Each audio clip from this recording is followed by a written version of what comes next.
Del Evangelio según San Juan. Después de esto, se manifestó Jesús otra vez a los discípulos a orilla del mar de Tiberíades. Se manifestó de esta manera. Estaban juntos Simón Pedro, Tomás, llamado el mellizo, Natanael, el de Caná de Galilea, los de Zebedeo y otros 2 de sus discípulos. Simón Pedro les dijo: «Voy a pescar». Le contestaron ellos: «También nosotros vamos contigo». Fueron y subieron a la barca, pero aquella noche no pescaron nada. Cuando ya amaneció, estaba Jesús en la orilla, pero los discípulos no sabían que era Jesús. Les preguntó Jesús: «Muchachos, ¿no tenéis nada que comer?». Le contestaron: «No». Él les dijo: «Echad la red a la derecha de la barca y encontraréis». La echaron pues, y no conseguían arrastrarla por la gran cantidad de peces. El discípulo a quien Jesús amaba dijo entonces a Pedro: «Es el Señor». Cuando Simón Pedro oyó: «Es el Señor», se vistió, pues estaba desnudo, y se lanzó al mar. Los demás discípulos vinieron en la barca arrastrando la red con los peces, pues solo distaban de tierra unos 200 codos. Nada más saltar a tierra, vieron preparadas unas brasas y un pez sobre ellas, y pan. Jesús les dijo: «Traed algunos de los peces que acabáis de pescar». Subió Simón Pedro y sacó la red a tierra, llena de peces grandes, 143, y aun siendo tantos, no se rompió la red. Jesús les dijo: «Venid y comed». Ninguno de los discípulos se atrevía a preguntarle: «¿Quién eres tú?», pues sabían que era el Señor. Vino entonces Jesús, tomó el pan y se lo dio, y de igual modo el pez. Esta fue ya la tercera vez que Jesús se manifestó a los discípulos después de resucitar de entre los muertos.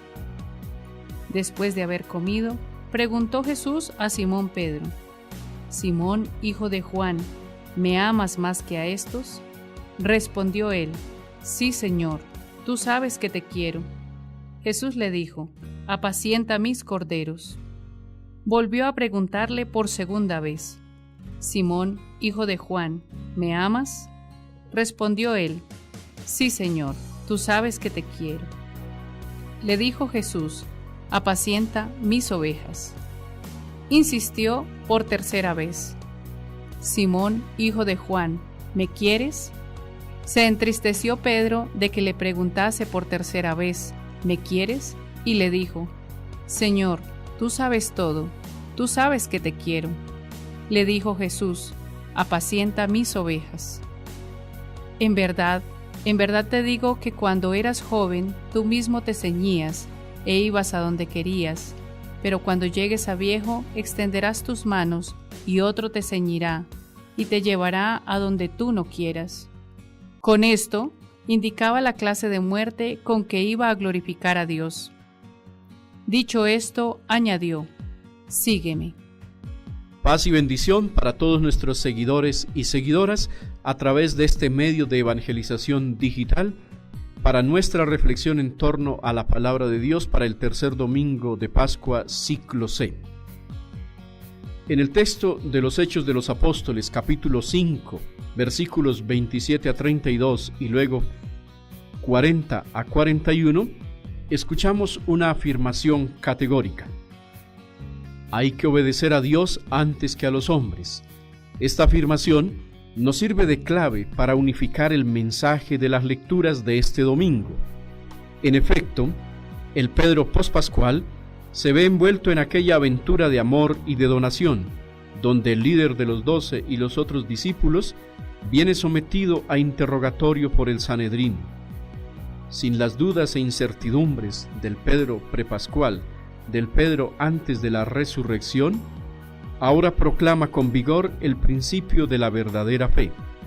Hay que obedecer a Dios antes que a los hombres. De hecho, el verbo obedecer en la Biblia es sinónimo de creer.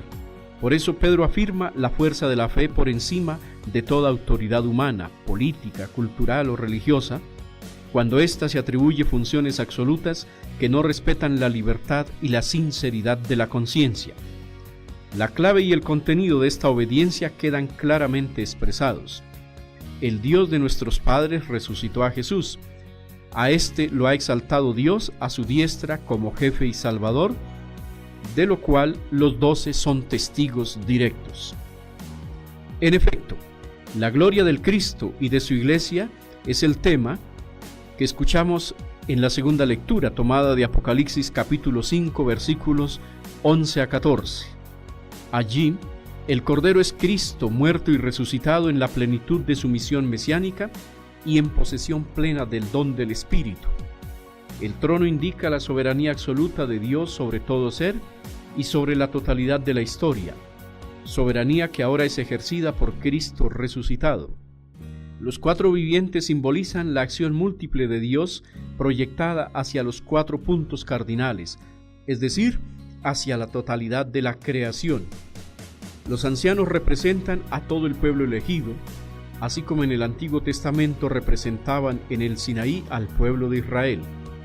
Son pues los apóstoles, los mártires, los testigos de la fe, los justos de todos los tiempos.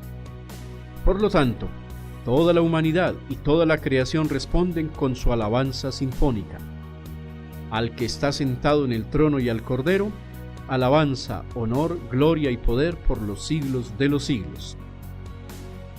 Llegamos así al texto del Evangelio, Juan capítulo 21, versículos 11 a 19, página formada por 2 grandes revelaciones.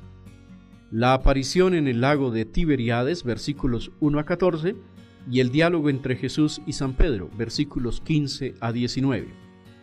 A su vez, el primer cuadro está estructurado sobre 2 escenas, aquella de la pesca milagrosa, signo revelador de la presencia del resucitado, en los versículos 1 a 8, y la comida de Jesús con sus discípulos al borde del lago, en los versículos 9 a 14.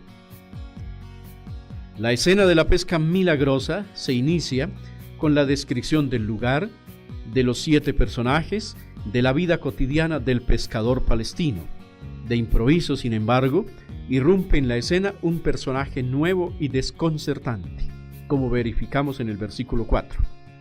La incomprensión y la falta de reconocimiento forman parte de las apariciones y marcan la distancia entre el Jesús según la carne, fácilmente identificable, y el Cristo según el Espíritu, a quien solo se le reconoce a través del caminar en la fe.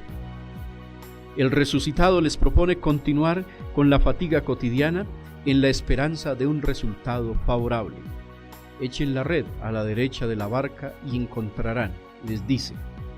El resultado es rimbombante. La echaron pues y ya no podían arrastrarla por la abundancia de peces. Si la escena paralela de Lucas capítulo 5 versículos 1 a 11 insiste en el aspecto vocacional de los discípulos, esta escena, contada por Juan, pone el acento en el personaje clave que es Pedro, quien con su ímpetu y su pasión se lanza al lago de Tiberíades al encuentro del Maestro, convirtiéndose en el modelo de discípulo que sigue al resucitado. Ahora bien, la red, que a pesar de la enorme cantidad de pescados, 153, no se rompió, simboliza a la iglesia que peregrina siempre hacia el resucitado. Viene entonces la escena de la comida, parecida a la del reconocimiento de los discípulos de Emaús o a la del cenáculo, durante la cual a Jesús resucitado, ellos le ofrecieron un trozo de pescado, y él lo tomó y comió delante de ellos.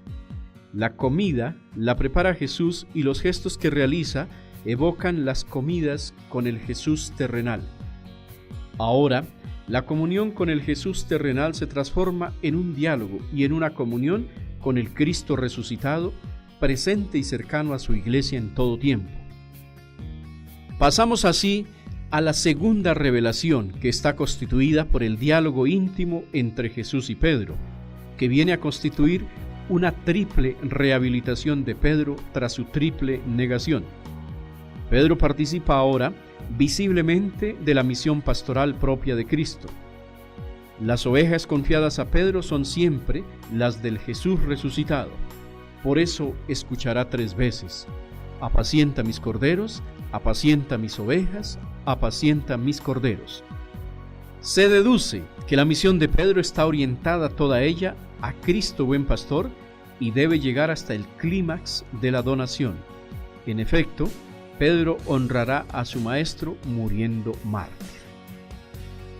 El efecto de la palabra leída nos lleva a meditar y preguntarnos: ¿qué significa para un discípulo, para una discípula, la frase «hay que obedecer a Dios antes que a los hombres»?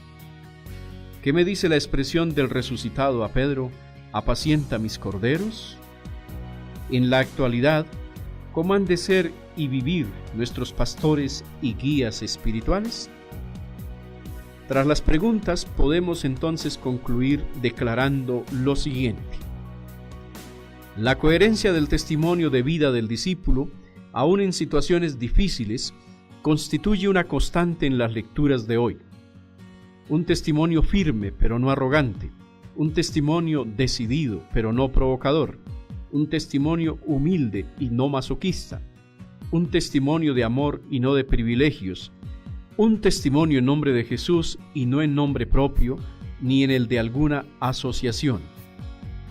El testimonio y la experiencia de Cristo resucitado se ponen en el interior de la vida cotidiana en todas las circunstancias si se quiere obedecer a Dios antes que a los hombres. En este sentido, son aleccionadoras las palabras de San Pablo VI cuando en su exhortación apostólica Evangelii Nunciandi, el anuncio del Evangelio en el número 41, afirmaba: el hombre contemporáneo escucha más a gusto a los que dan testimonio que a los que enseñan.